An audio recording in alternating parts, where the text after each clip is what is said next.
there cannot be a good return on investment in drafted kickers. I can think of so many kickers that get drafted that do not pan out in the NFL.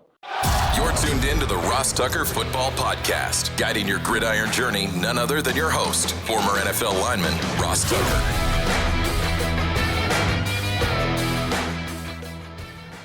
Oh, yeah, it is. But it's not just any Ross Tucker Football Podcast. It is a Monster Monday presented, of course, as always, by DraftKings. I'm Ross Tucker, former NFL offensive lineman, 5 teams, 7 years. Most of you know that.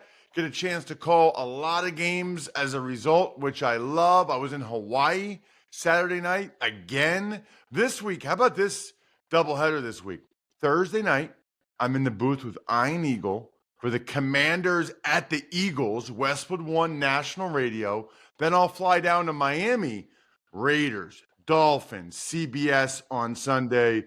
2 incredible national fan bases. Really looking forward to it. Love all of our shows. Monday, College Draft, I highly recommend. Tuesday, we do the Even Money podcast as well. Wednesday and Thursday, Fantasy Feast. In addition to doing the Ross Tucker Football Podcast daily, as you know. Monday, I give you my overarching themes to the Sunday that was in the NFL.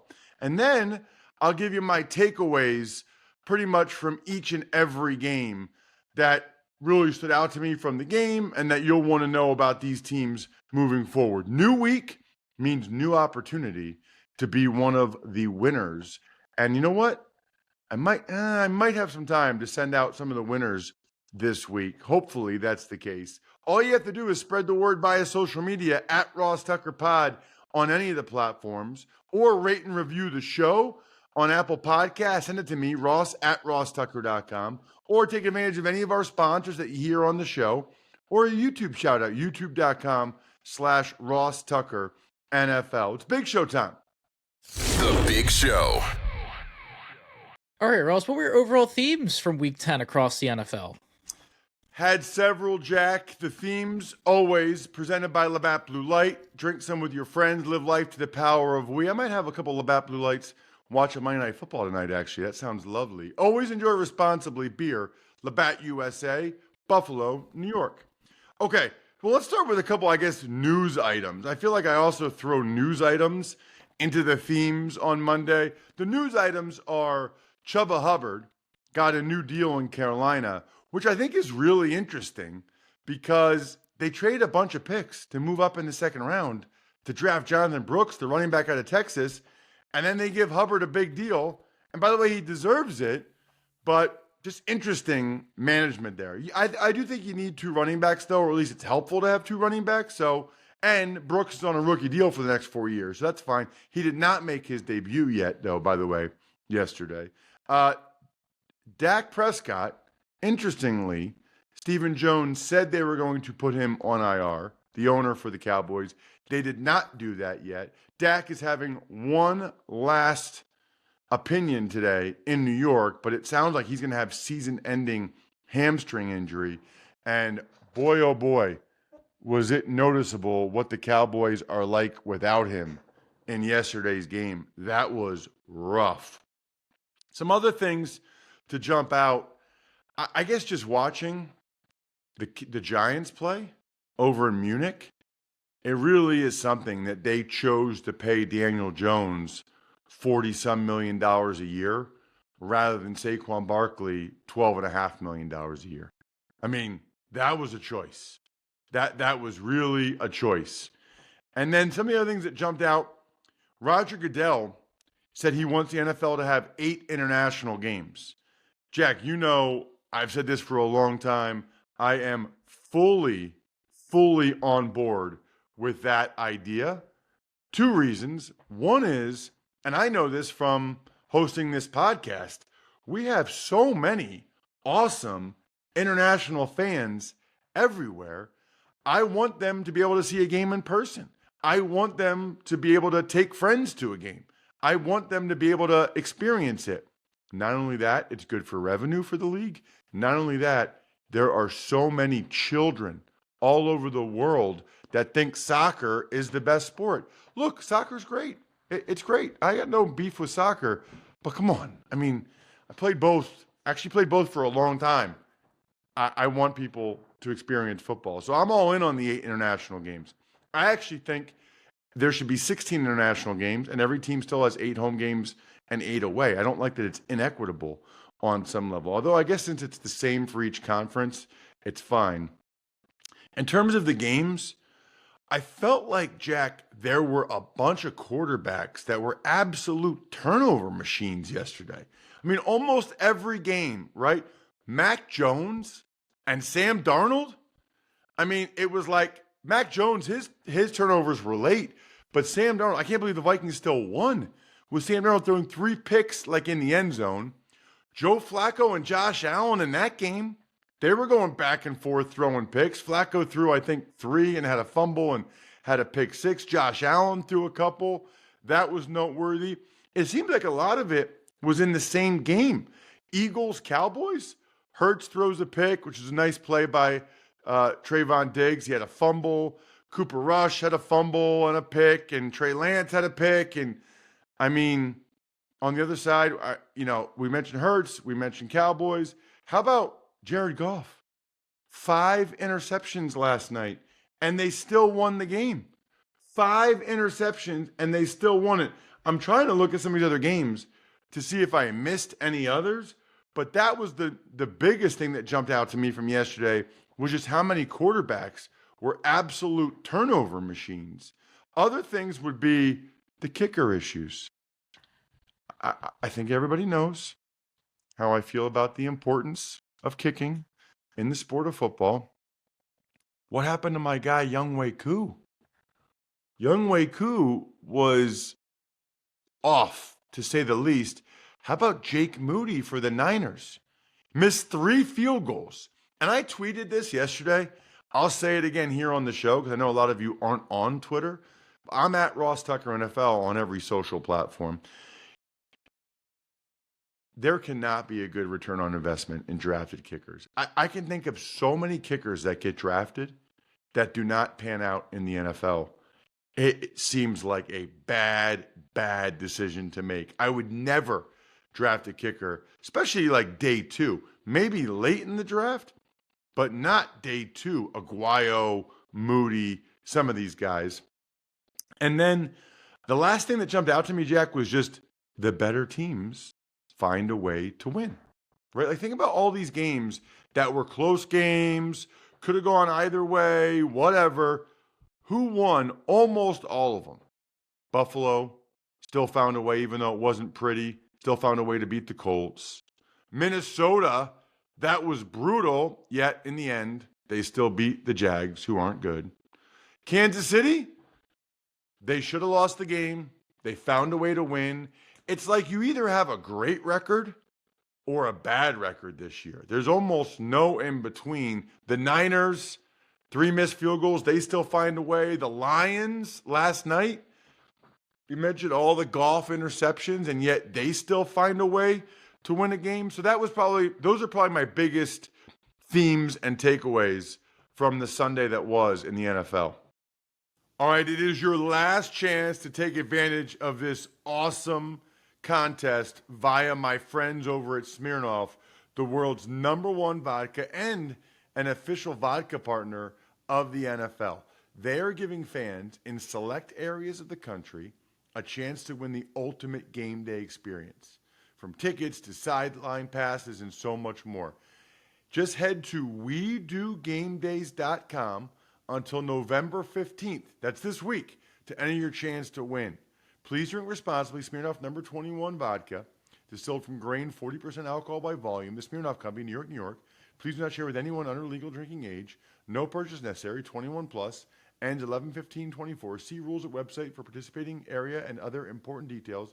Sponsored by Diageo Americas Incorporated, New York, New York. Again, go to WeDoGameDays.com. Smirnoff, We Do Game Days.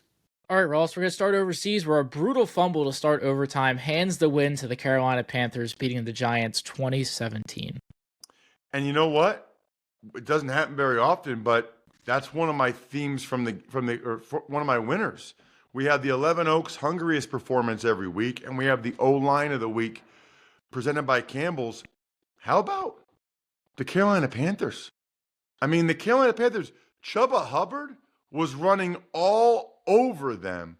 The offensive line of the week is presented by Campbell's Chunky Soup that eats like a meal. Think about the fact that Hubbard, early in the game, it seemed like he had 150 some yards. He finished with 153 yards on 28 carries against a good Giants defense, or what's supposed to be a good Giants defense, supposed to be a good Giants defensive line. And that Carolina offense ran the ball right down their throat. One of the biggest reasons why the Panthers won the game. Other things that jumped out from the game would be Daniel Jones. It's over. It's over for him. They're probably going to bench him this week. I'll be very curious to see what other fallout there is for the Giants franchise after this season, because it's ugly. I mean, it's ugly and there's no way around it. There's no disputing it. It's very, very ugly. And listen, I mean, he missed some throws and made some plays that obviously you just can't make. The flip side is, I'll give Daniel Jones some credit. It seemed like he was able to make some plays late to keep the Giants in it, and they went to overtime. He got them to overtime, and then they had a chance to win it. And then you said it, Jack, the fumble by Tyrone Tracy. Man, I felt bad for that young man. I really don't like when players are the GOAT, and in particular a rookie player like that, because that's tough. I mean, go in the locker room, and then the long flight back from Germany, that is just tough. It was actually a really nice play by Ashawn Robinson to punch it out. The last thing I would say is that the Bryce Young, better, again. Now, that's not the same as saying good, but better. Again, I thought, like 3rd and 7, he delivered a strike on that out route to Xavier Legette. That was awesome. Well done, Bryce. Things went from bad to worse in Chicago. They lose to the Patriots badly, 19-3. I can't imagine what it's like to be a Bears fan this morning. I mean, first of all of the hope for this season is gone, right? Now you can no longer act like you're a playoff contender when you get blown out at home by the Patriots, 19-3. Absolutely brutal. But then to watch Drake May look better than Caleb Williams, that is concerning. The Hail Maryland broke the Bears. That play absolutely broke their team. I feel like that happened once last week too, right? It did happen last week, yeah. It's Bad funny timing. because I'm like trying so hard to hold it, or to at least hold it till when you're talking, but sneezes are hard. It is hard to hold a sneeze, so it just reflexively goes. This is why you got to watch on YouTube, youtube.com/Ross Tucker NFL. What, Jack? I know you want to say something. What? Oh, no, I'm preparing myself for the next game. I've got no further comments. I'm trying to keep this show rolling. Oh, well, no. I mean, listen, the Bears are going to fire people today. I don't know who it'll be, Jack, but mark my words, the Bears will fire some coaches today because Eberflus knows it's his last-ditch effort. So he's going to figure out what his best chance is to turn this thing around so he keeps his job after the year. So probably the OC, who he just brought in, by the way, which isn't a good look for him, but whatever. I mean, Drake May, I thought, did some really positive things. But the Patriots defense, 9 sacks of Caleb Williams. I mean, Bears fans, I thought they actually did a better job of staying positive than certainly people in Philly would have. They tried as long as they could, but that was just absolutely brutal at home too. The Bills, they moved to 8-2 for the first time since 1993 with a 30-20 win over the Colts. So that is hard to believe because it feels like they've been 8-2 the last few years. It's hard to believe that this is the year where they have the best record. It wasn't looking great early. Now, Taron Johnson had that sweet pick 6. It was a close game. The Colts actually had the lead. Jonathan Taylor was running the ball effectively, and the Colts had the lead. The thing is, though, Josh Allen, it's like he won't let them lose. This Bills-Chiefs game on Sunday is going to be incredible. Josh Allen will not let them lose, even with the turnovers. Late in the game, he makes the plays with his arm, with his leg. Next thing you know, it was like 30-13. It went from 13-10 Colts, I think, to 30-13 Bills, which was incredible. Several turnovers, again, by Flacco. Not good. I don't think they're going to change quarterbacks yet, but that's probably coming soon. Shout out, by the way, to Kenny Moore, who played very well. A late penalty from the Jaguars steals a Vikings 12-7 victory. Yeah, I mean, Trayvon Walker. He was trying to punch the ball out, but then afterwards, the guys didn't like how he was trying to punch the ball out, so then they start going after him, and he hits the guy. I mean, that's why I couldn't be a coach. Plays like that, Jack, I would just lose my mind. The game was played in Jacksonville's half of the field. It seemed like the entire time. But even though that was the case, the Vikings couldn't score a touchdown. They never scored a touchdown. Longtime Cowboys fan from Alabama, John Parker Romo, made all of his field goal attempts. That was incredible. They just got the guy because Riker, their other kicker, is hurt. Mac Jones, you can't, it was like 7-3 forever. Then it was 7-6 forever. You just knew it wasn't going to be enough for the Jags. Like, you knew the Jags were going to have to get more than that at some point. They weren't able to do it. Late, when they had even more chances, Mac Jones turned it over. He certainly did not, on any level, suggest that he should be the quarterback and not Trevor Lawrence, who might be out for the season also. Kansas City's never losing again. They block a chip shot field goal at the buzzer to beat the Broncos 16-14. It's unbelievable. It is unbelievable. They are never losing another football game. Ever. Like, as long as we're all alive, we're never going to see them lose a game. Just unbelievable. First of all, the Broncos looked awesome in the first half. Bo Nix is leading them on multiple touchdown drives. They're up 14-3. They're doing a nice job on defense, frustrating Patrick Mahomes.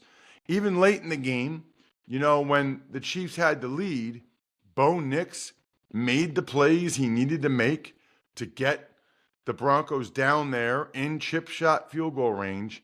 And you know who got blown up, Jack? I can speak to this.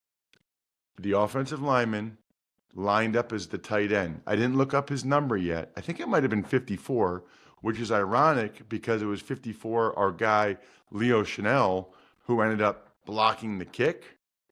The guy that we talked about with at the Super Bowl last year that has all those animals on his farm at his house in upstate Wisconsin. Just unbelievable. I think that was as big of a reason as any. But listen, if you're the tight end there, you're going to get blown up. He was so slow to try to get in his stance that he had no footing and got absolutely run over. He got trucked on the way to the blocked X field goal. I mean, that is a devastating loss for the Broncos' playoff hopes because that would have been such a huge win. Not just the win, but to spur them on to more than that. Because, hey, we beat the Chiefs. We knocked them off. They're not, you get momentum from that. Alex Forsyth, second-year center, just got absolutely annihilated on that field goal. Tough loss for the Broncos. And kudos to the Chiefs. Seems like they always find a way. The Falcons, they missed 3 crucial field goals in a 2017 loss to the Saints. Right. Talked about earlier. Missed field goals. I don't know if that includes the one that they blocked because Rizzi, who's hilarious, the interim head coach for the Saints. Listen, the Saints came out awesome. I mean, they were up 17-7. Marquez Valdez-Scantling. Are you kidding me? Derek Carr is dropping bombs to MVS. How many people even knew that MVS was playing for the Saints? He was with the Bills earlier this year. Next thing you know, everybody's like, who's that guy for the Saints? It's MVS. 109 yards and 2 touchdowns on 3 catches in the first half. Kamara had a pretty nice game, although he had a brutal drop late, which would have clinched the game.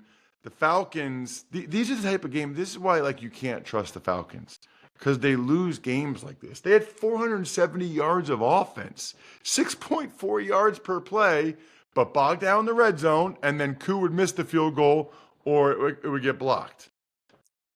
On the other side of field goals, the Niners, they get a game-winning one to beat the Bucs, 23-20.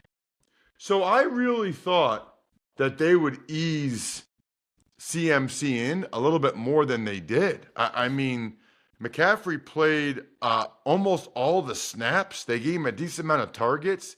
That surprised me. Purdy was awesome. It's kind of amazing that 353 yards, 2 touchdowns, and they still barely won. I don't know what the deal was with the Bucs defense. I'll say this. I tweeted this again at Ross Tucker NFL. Baker Mayfield is must-see TV. I love the way Baker Mayfield plays the game. Baker Mayfield is mini Josh Allen. He's like bite-sized Josh Allen. I absolutely love watching that dude play. They had their chance. The play where he stiff-armed Bosa for 10 seconds and then threw the completion on 4th down was just crazy. And yes, the Niners, they might have to get a new kicker. He's going to cost them a game again. Oh, shout out to Ricky Pearsall for that touchdown.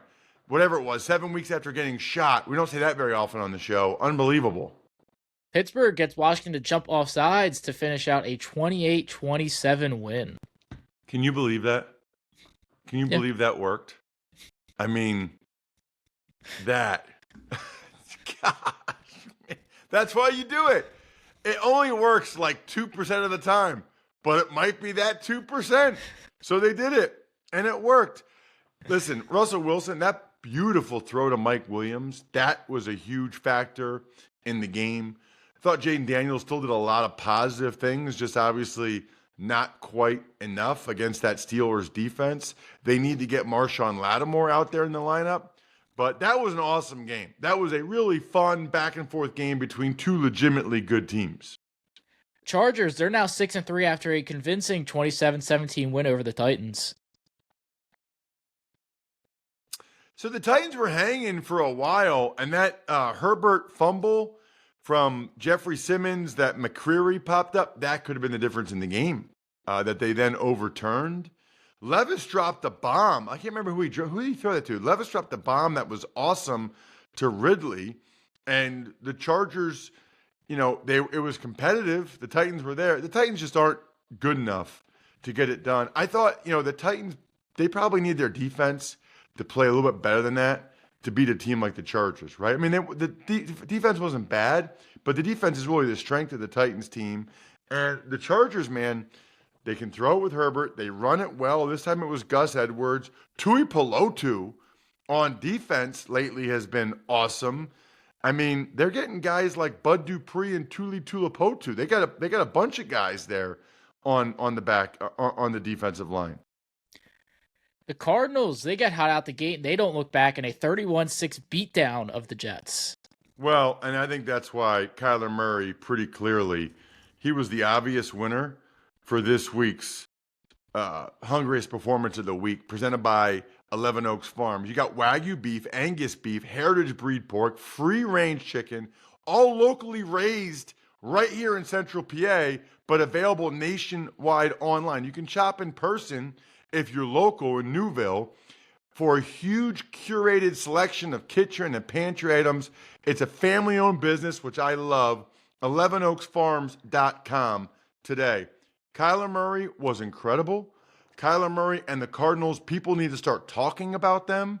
They've won a bunch of games in a row. They are now for real. Every week you're like, I don't know. No.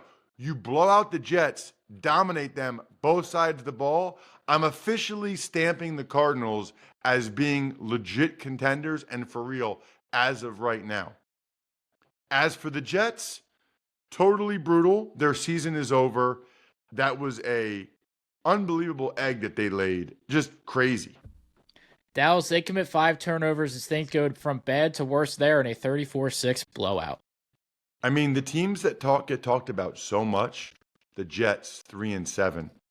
The Cowboys, 3-6.